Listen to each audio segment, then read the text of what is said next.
अस्सलाम वालेकुम व्यूवर्स, मैं वेलकम करती हूँ आपका अपने यूट्यूब चैनल ड्रेसिंग मेनिया पर। आज मैं आपको बैन वाले गले की कटिंग और इसकी स्टिचिंग सिखाऊंगी। अगर आपको बैन लगाना डिफ़िकल्ट लगता है, इसकी कटिंग, इसकी मेजरमेंट्स और परफेक्टली इसे कैसे अटैच किया जाता है, तो यह वीडियो आपके लिए काफ़ी हेल्पफुल साबित हो सकती है। इसे आप आखिर तक वॉच कीजिए तो आप इससे काफ़ी कुछ सीख सकते हैं।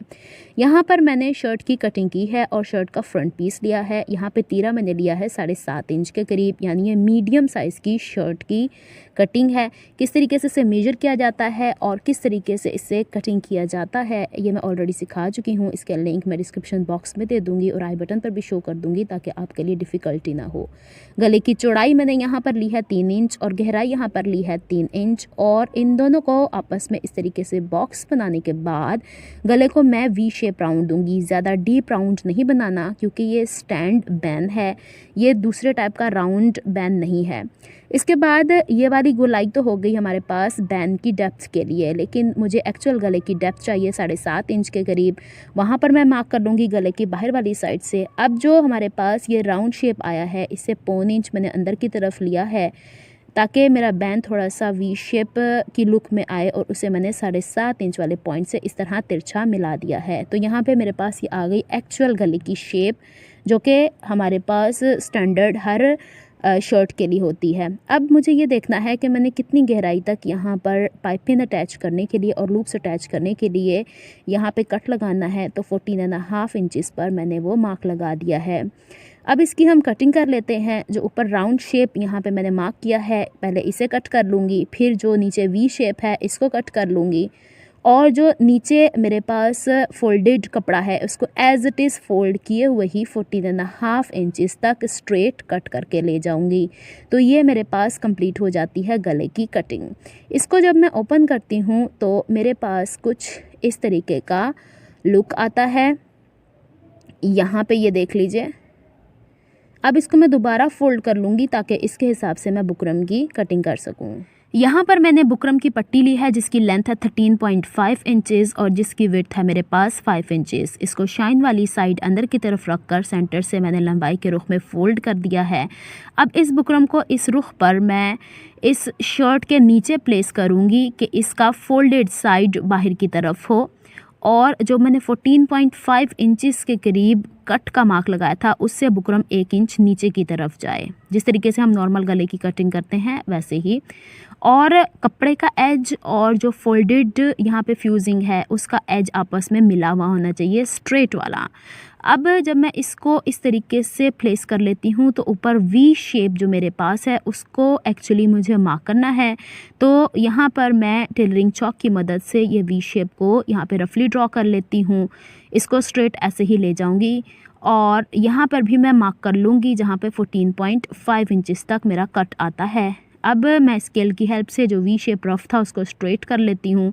अब ये मेरे पास स्केल 1 इंच चौड़ा है तो इसी को एज अ रेफरेंस के तौर पर मैं यहाँ पे स्ट्रेट लाइन इसके बाहर जो मैंने गला अंदर की तरफ ड्रॉ किया है वो ड्रॉ कर लूँगी। गले को बाहर की तरफ से straight as it is cut कर लेना है। अंदर की तरफ से जो वी शेप है इसको मैंने कट कर देना है और इसको जब मैं बुकरम को अनफोल्ड करती हूँ तो सेंटर से मुझे 14.5 इंचेस तक जो मैंने मार्क लगाया है वहाँ तक स्ट्रेट सेंटर से कट कर लेना है। अब शर्ट की बैक साइड के ऊपर इस फ्यूजिंग की चमक वाली साइड रखने के बाद इसे इस्त्री की मदद से चिपका लूँगी। यहाँ पे एक चीज़ ध्यान में रखने वाली है कि इसे इस तरीके से मैंने पेस्ट करना है कि इतना कपड़ा बाहर रहे। यहाँ पर गले के हिसाब से मैंने फ्यूजिंग को शर्ट की बैक साइड के ऊपर पेस्ट कर लिया है। अब इसके ऊपर मुझे पाइपिंग को स्टिच करना है। इसके लिए मैंने यहाँ पे एक स्ट्रेट पट्टी ली है, यहाँ पे उरे पट्टी नहीं ली क्योंकि ये स्ट्रेट ही काम था। इसकी चौड़ाई यहाँ पर रखी है तकरीबन 1.25 इंच के करीब और ये 1/2 इंच के करीब मैंने फैब्रिक एक साइड से फोल्ड कर दिया है।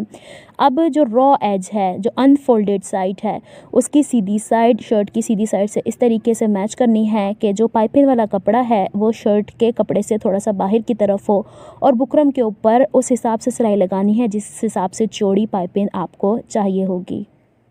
यहाँ पर अब मैं बुकरम पर एक हिसाब से एक ही सीध में सिलाई लगाती चली जा रही हूँ और नीचे मैंने पाइपिंग वाला कपड़ा रखा है। जैसे जैसे हम नीचे की तरफ आएंगे वैसे वैसे हमें इसे बैलेंस करते चले जाना है और जहाँ पर नीचे यहाँ पर टर्न ले रहा है कपड़ा वहाँ पर सीधा स्ट्रेट पहले मैं सिलाई लेकर कोने की तरफ आऊँगी, इस तरीके से नीडल अंदर की तरफ रखूँगी।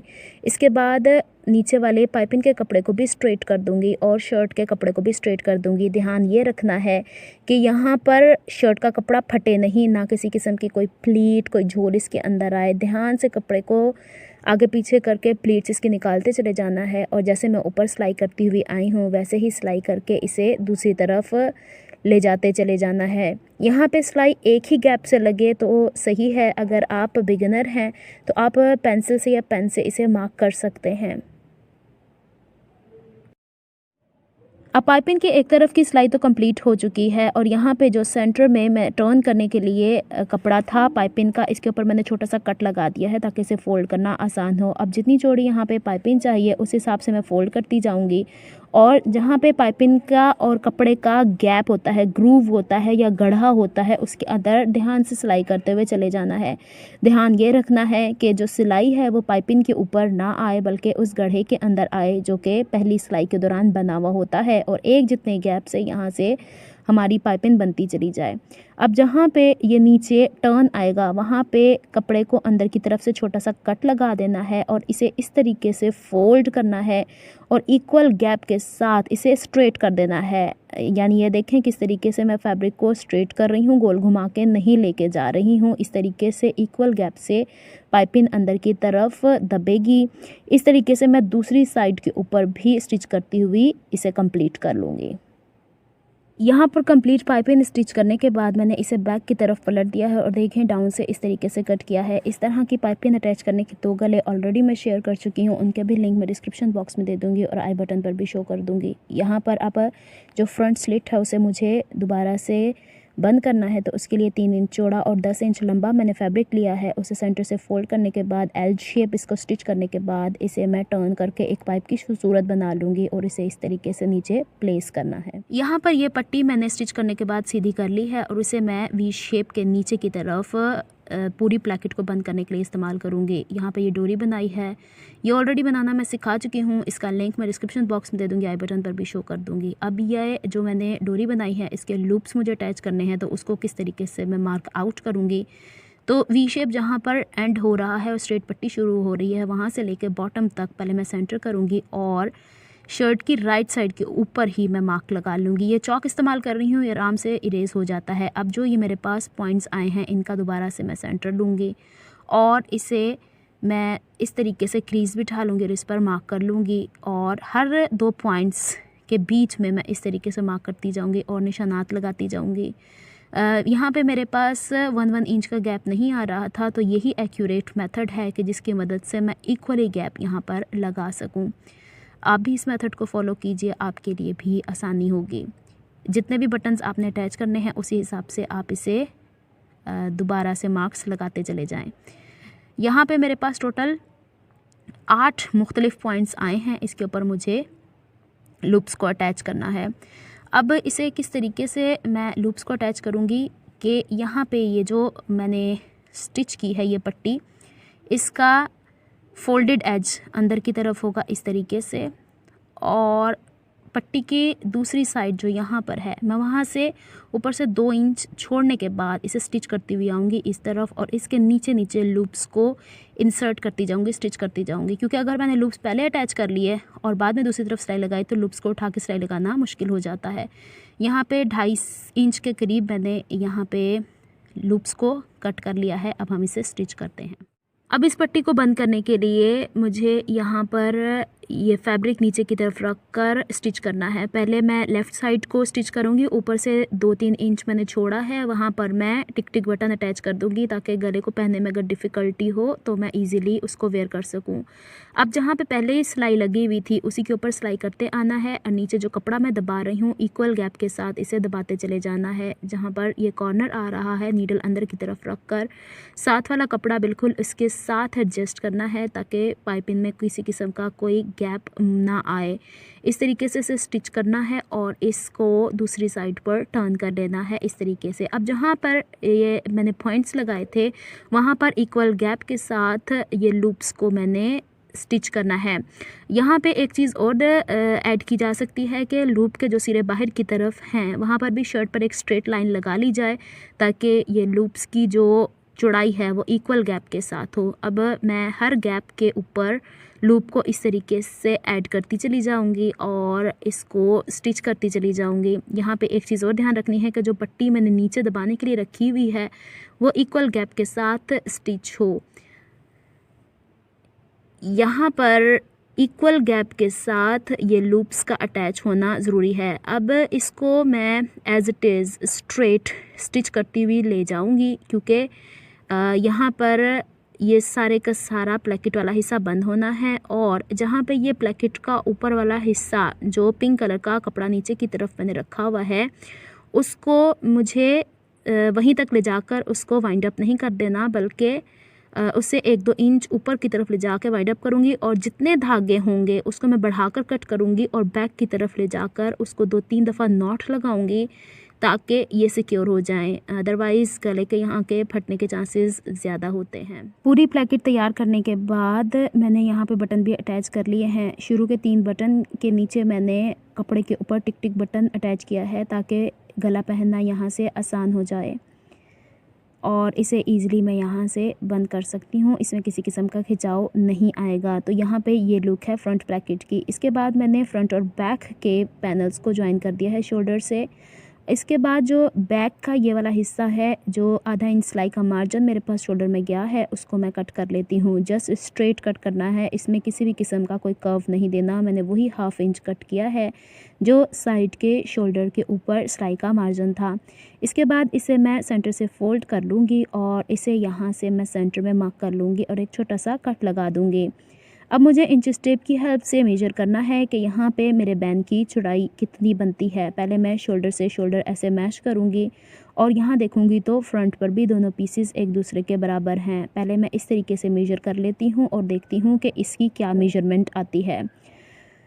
फ्रंट के हिस्से की 3.5 इंच थी, यानी यहाँ पे तकरीबन 7.25 इंच के करीब मेरे पास हाफ़ फोल्ड में आया है। इसे मैं एक तरीके से डबल फोल्ड करके मेजर करती हूँ और दूसरे तरीके से मेरी आदत है कि इसे मैं सिंगल करने के बाद इसे मैं पूरा राउंड मेजर कर लेती हूँ। तो यहाँ पे आपके सामने मेरे पास मेजरमेंट वही आती है, यानी 14.5 इंच के करीब। बैन की कटिंग के लिए यहाँ पर मैंने मर्दाना बुकरम ली है, जिसकी एक साइड ज़्यादा स्लिपरी और शाइनी होती है और दूसरी साइड रफ़ होती है। इसकी लेंथ मैंने 15 इंचेस ली है और इसकी हाइट मैंने 2 इंचेस ली है, क्योंकि मुझे हाइट वाइज ये बैन थोड़ा सा बड़ा चाहिए। अब इसे मैंने सेंटर से फोल्ड कर दिया है। बैक के गले की चौड़ाई 3.2 इंचेस मैंने इस पर मार्क की है और जहाँ पे दोनों साइड ओपन है वहाँ ऊपर की तरफ मैंने 0.25 इंच मार्क करके इसको तिरछा मिला दिया है बैक के गले का जो पॉइंट था उसके साथ। यहाँ पे मैंने हल्का सा कर्व दिया है। यूँ समझिए कि जस्ट 0.1 इंच का मैंने सेंटर में गैप लेने के बाद इसकी हाइट इस तरीके से बना दी है और साइडों से इसे मैंने राउंड शेप दे दी है। अब मुझे ये इस बैन की हाइट देखनी है, तो मैं 1.25 इंच हाइट इसकी बनाऊंगी। अब जो मेरे पास कर्व शेप आया है नीचे की तरफ, वो मेरे पास एक्चुअल लाइन है। उसके ऊपर 1.25 इंच का मार्क रखने के बाद थोड़े थोड़े पॉइंट्स की दूरी पर मैं मार्क्स लगाती चली जाऊंगी और इन मार्क्स को आपस में मिलाती चली जाऊंगी। आप चाहें तो ये बैन 0.25 इंच का भी बन सकता है, 1.25 इंच का भी बन सकता है, 1 इंच का भी बन सकता है, इवन के 1.5 इंच की भी हाइट इसकी बन सकती है। अब जो ये मेरे पास शेप आई है ये मेरे पास बैन की है। अब जो ये मेरे पास कर्व है नीचे वाला, उसको मैं मेजर करूँगी और 14.5 के हिसाब से, यानी 7.25 इंच के हिसाब से यहाँ पर मैं मार्क करूँगी इस पॉइंट पर। अब इस पॉइंट को ऊपर मैं तिरछा स्ट्रेट भी मिला सकती हूँ, इस तरीके से हल्का सा स्ट्रेट, और इसको मैं गुलाई भी दे सकती हूँ। ये आप पे डिपेंड करता है आप इसकी कौन सी शेप देना चाहते हैं। अब इसकी मैं कटिंग कर लूँगी इस तौर पर कि मेरे पास बुकरम को मुझे यहाँ पे ग्रिप दे के पकड़ना है, ये बहुत ज़्यादा स्लिपरी होता है। और ये जो राउंड शेप है इसको पहले ऐसे कट करूँगी, फिर ऊपर की बैन को पकड़ती चली जाऊंगी और जो बैन के दोनों सिरे हैं ये इक्वल कटने चाहिए, क्योंकि जब ये स्लिप होता है तो बाजुकात एक हिस्सा बड़ा हो जाता है, एक हिस्सा छोटा हो जाता है। यहाँ पर तो मैं एक ही पीस कट कर रही हूँ, लेकिन अगर आप और फर्म ग्रिप चाहते हैं, यानी बैन का लुक बड़ा हार्ड चाहते हैं, तो ये 2 पीसेस एज इट इज़ एक जैसे कटते हैं और एक के ऊपर एक पेस्ट होते हैं। अब इसको मैं कपड़े के ऊपर पेस्ट कर लूँगी इस तरीके से। अब जो बैंड मैंने यहाँ पर कट किया था उसको फैब्रिक के ऊपर इस तरीके से पेस्ट किया है कि इसके चारों तरफ 1.5 इंच सिलाई का मार्जिन मैंने छोड़ दिया है। और जो शेप अब बुकरम वाले बैंड वाले कपड़े की बनी है उसी शेप पर मैंने एक एक्स्ट्रा पीस कट किया है, लेकिन उस पर कोई फ्यूजिंग अटैच नहीं की है। अब यहाँ पे जो बुकरम वाला पीस है उसका जो नीचे वाला हिस्सा यानी गोलाई वाला हिस्सा है, कपड़ा अंदर की तरफ फोल्ड करके हाफ बूट के गैप से इसके ऊपर मैं स्ट्रेट सिलाई लगा दूँगी। अब यहाँ पर बैंड को मुझे स्टिच करना है। इसके लिए मैंने शर्ट की रॉन्ग साइड को ऊपर की तरफ रखा है और बैक गले से इसकी स्टिचिंग स्टार्ट करेंगे। जहाँ पे मैंने बुकरम वाले पीस को अटैच किया था उसके साथ ही मैंने ये कपड़ा भी कट किया था और इसके सेंटर्स पर भी मैंने नोचेस लगा दी थी ताकि बाद में मुझे डिफ़िकल्टी ना हो। इस कपड़े का जो बे वाला हिस्सा है यानी जो ज़्यादा गहराई वाला हिस्सा है उसकी सीधी साइड मैं यहाँ पे शर्ट की बैक साइड से रॉन्ग साइड से मैच करूँगी, सेंटर से सेंटर मैच करना है। और शोल्डर पर जब हम जाएंगे तो शोल्डर का सीम अलाउंस बैक की तरफ आए, इसे स्टिच करते हुए फ्रंट की तरफ ले जाकर स्टिच कर देना है। सेम इसी तरीके से दूसरे पीस को भी मुझे इसी तरीके से स्टिच करते हुए फ्रंट की तरफ ले जाना है और इसे स्टिच कर देना है। अब मैं सुइंग मशीन पर आपको बताती हूँ कि इसे मार्क्स कैसे लगाने हैं। बैंड के अंदर वाले हिस्से का सेंटर पॉइंट गले के सेंटर पॉइंट से मैंने मैच करके रखा है और जो ये बैंड वाला पीस है इस पर मैंने पिछले गले का 3.2 इंचेस मार्क कर लिया है। यानी अब जब मैं इसे स्टिच करूँगी तो मेरे पास ये शोल्डर जो है इसका सीम अलाउंस बैक की तरफ करते हुए ये सिलाई का जो निशान है ये 3.2 इंचेस के साथ वहाँ पे नीडल आके इसके साथ अटैच हो जाना चाहिए। इसके बाद जब हम फ्रंट की तरफ आएंगे तो नीडल को घुमाने के लिए प्रेशर फुट को उठाना पड़ेगा और एक चीज़ का ध्यान रखना है कि यहाँ पर ये थोड़ा सा कर्व देगा, थोड़ा सा ईज़ इसमें होगा, थोड़ा सा लूज़ ये होगा। तो अब इसको ज़्यादा खींच कर स्टिच नहीं करना है, इसको ढीले हाथों से ही स्टिच करते जाना है। और जो मेरे पास यहाँ पे सिलाई का मार्जिन मैंने 0.25 इंच एक्स्ट्रा रखा था वो 0.25 इंच बाहर की तरफ ही निकलना चाहिए। इस तरीके से इसे स्टिच करना है। अब यहाँ पे एक तरफ पट्टी के जो मेरे पास गैप आया है ये वाला, और दूसरी तरफ भी पट्टी के ऊपर स्टिच करते हुए फ्रंट की तरफ वही निशान आना चाहिए, वही मार्क आना चाहिए या उतना ही गैप सिलाई के अंदर दबना चाहिए। तो मैंने यहाँ पे मार्क लगा दिए हैं। अब दूसरी तरफ भी मैं 3.2 इंच को मार्क कर लूँगी ताकि मेरे पास यहाँ पे गलती की कोई गुंजाइश ना हो और उसके ऊपर मेरी शोल्डर की सीम अलाउंस आनी चाहिए। अब दोबारा सेंटर बैक से मैं सिलाई स्टार्ट करूँगी और दूसरी तरफ सिलाई करते हुए इसे जाऊँगी। शोल्डर का जो सीम अलाउंस है वो बैक की तरफ रखता है और इसको स्टिच करते हुए चले जाना है। ये वो ज़रूरी हिदायत हैं जिस पर अगर आप अमल करते हैं तो आपका बैंड एक तरफ से बड़ा एक तरफ से छोटा नहीं होगा, किसी किस्म का झोल किसी किस्म का खिंचाव इसमें नहीं होगा। मुझे ये इजी मेथड लगा है तो मैं आपको ये सिखाना चाह रही थी कि जो बिगिनर्स हैं उनके लिए भी आसानी हो जाए, वो आसानी से इस तरीके से बैंड को स्टिच कर सकें। थोड़ा सा इसके ऊपर ध्यान देने की ज़रूरत है तो ये आराम से स्टिच हो जाता है। बैंड का नीचे वाला हिस्सा मैंने स्टिच कर लिया है। यहाँ पे देखें कि रॉन्ग साइड जो शर्ट की है उसमें बैंड की फेयर सिलाई आई है, लेकिन फ्रंट की तरफ यहाँ पे सिलाई का मार्जिन मौजूद है। अब जो ये बैंड का नीचे वाला हिस्सा है इसकी फेयर साइड से ये जो बुकरम वाला हिस्सा है इसकी फेयर साइड ऐसे मैच करनी है कि यहाँ पे सेंटर से सेंटर मैच करे और इसकी सिलाई हम सेंटर से अब स्टार्ट नहीं करेंगे बल्कि साइड से स्टार्ट करेंगे। अब साइड से कैसे स्टार्ट करेंगे कि यहाँ पे जो ये पिंक कलर की पाइपिंग वाला हिस्सा है इसके साथ साथ मुझे स्टिच करते हुए जाना है। अब मेरा सिलाई का मार्जिन ही उतना है कि इसके साथ स्टिच होता जाएगा और बुकरम के बिल्कुल साथ साथ नहीं, थोड़ी दूरी के ऊपर यानी 0.1 इंच की दूरी पर मैं सिलाई लगाऊंगी ताकि इसे फोल्ड करना आसान हो जाए। अब इसके सारे रॉ एजेस अंदर की तरफ होने चाहिए। अब यहाँ पर मैं इसकी सिलाई स्टार्ट कर रही हूँ। सिलाई स्टार्ट करते हुए एक चीज़ बता दूँ कि जो बुकरम वाला पीस है उसका तो रॉ एज ऑलरेडी सिलाई के साथ मैंने अंदर दबा दिया था, लेकिन जो मैंने नीचे की तरफ कपड़ा अटैच किया था उसका रॉ एज अब मैं अंदर की तरफ रखूँगी यानी ऊपर की तरफ रखूँगी सिलाई के दौरान, ताकि जब मैं इसे पलटूँ तो वो मेरे पास अंदर की तरफ फ़ोल्ड करने में आसानी हो। अब बुकरम के साथ साथ सिलाई लगाते चले जाना है और मैं आपको पहले ही बता चुकी हूँ कि बुकरम के बिल्कुल पास सिलाई नहीं लगानी, वरना बुकरम को यानी बैंड को मोड़ना डिफ़िकल्ट हो जाता है। थोड़े से गैप के साथ यानी एक सिलाई का जो गैप होता है उससे सिलाई लगाना हमारे लिए बेहतर होता है। यहाँ पे अब ना तो नीचे वाले पीस को खींचना है ना बुकरम वाले पीस को खींचना है, दोनों को बराबर करते हुए सिलाई लगाते हुए चले जाना है। और इस तरीके से जैसे इसको स्टार्ट किया था पाइपिंग के साथ साथ वैसे ही इसको वाइंड अप भी करना है। इसका फ़ायदा ये होगा कि जिन गलों पर हम पाइपिंग अटैच करते हैं वहाँ पे बुकरम का हिस्सा जो होता है बैन का वो बाजूकात बाहर निकल आता है। तो इस तरीके से बहुत ही फिनिशिंग के साथ हमारा बैन अटैच होगा और कोई भी किस्म की गलती की गुंजाइश इसमें नहीं रहेगी। अब इसमें मैं कट लगाऊंगी छोटे छोटे अंदर की तरफ और इसको पलट के प्रेस कर लूँगी। दोनों पीसीस को जब मैंने आपस में ज्वाइन किया था तो ऊपर छोटे छोटे कट्स लगा दिए थे ताकि बैन को पलटने में आसानी हो जाए। इसके बाद सेंटर बैक से ये बैन का सेंटर बैक मैं इस तरीके से मैच करूँगी और इसे मैं आगे की तरफ लेकर आऊँगी और यहाँ पर देखना है कि शोल्डर के ऊपर जो पॉइंट आ रहा है उतने ही गैप पे ऊपर पहले मैंने यहाँ पे मार्क लगा लिया है और इतने ही गैप के ऊपर मैंने दूसरी साइड के ऊपर मार्क लगाना है ताकि बैन की आपस में एक हिस्सा बड़ा एक हिस्सा छोटा ना हो और इक्वल गैप के साथ ये स्टिच हो। अब यहाँ पे मैंने दोनों जगह पर मार्क्स लगा दिए हैं। इसे स्टिच इस तरीके से करना है कि ऊपर से कोने की सिलाई लगाते हुए आना है, राउंड के ऊपर बैन के, फिर बॉटम को स्टिच करना है और स्टिच करते हुए अगेन ऊपर की तरफ ले जाकर इसे वाइंड अप करना है। अब मैं इसकी स्टिचिंग स्टार्ट करती हूँ और देख लें किस तरीके से मैंने कपड़े को प्लेस किया है। किनारे किनारे पर बैन को मोड़कर सिलाई लगाते चले जाना है और इसके ऊपर हम सिलाई करते चले जाएंगे। जहाँ पर राउंड आ रहा है इसे अच्छे तरीके से बैलेंस करना है और जो अंदर वाला कपड़ा है उसको अंदर की तरफ ही फोल्ड कर देना है। जहाँ पे ये कॉर्नर्स आते हैं वहाँ पे अच्छे तरीके से किसी पॉइंटी चीज़ की मदद से सारा जो रॉ एजेस हैं वो अंदर की तरफ दबा देने हैं और जितना गैप पाइपिंग की एक तरफ आया है इतना ही दूसरी तरफ भी आना चाहिए और इस तरीके से नीडल अंदर की तरफ रख कर अच्छे तरीके से यहाँ सिलाई लगानी है और इसकी डायरेक्शन दूसरी तरफ फेर देनी है।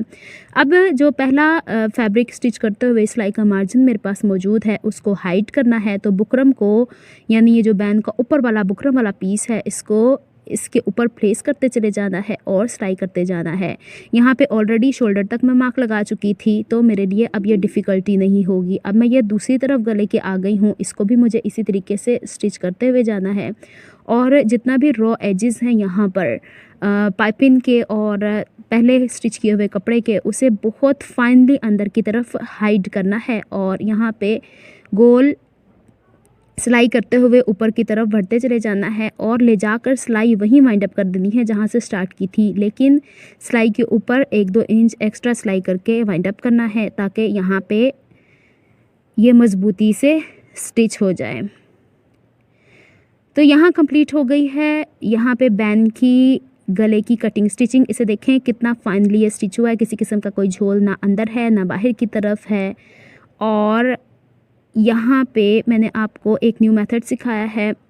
अगर आपको मेरी एफर्ट्स पसंद आती हैं तो please like my videos, subscribe to my channel, hit on the bell notification for more updates. मेरी वीडियोस को शेयर भी किया कीजिए। नेक्स्ट वीडियो तक के लिए अल्लाह हाफिज़।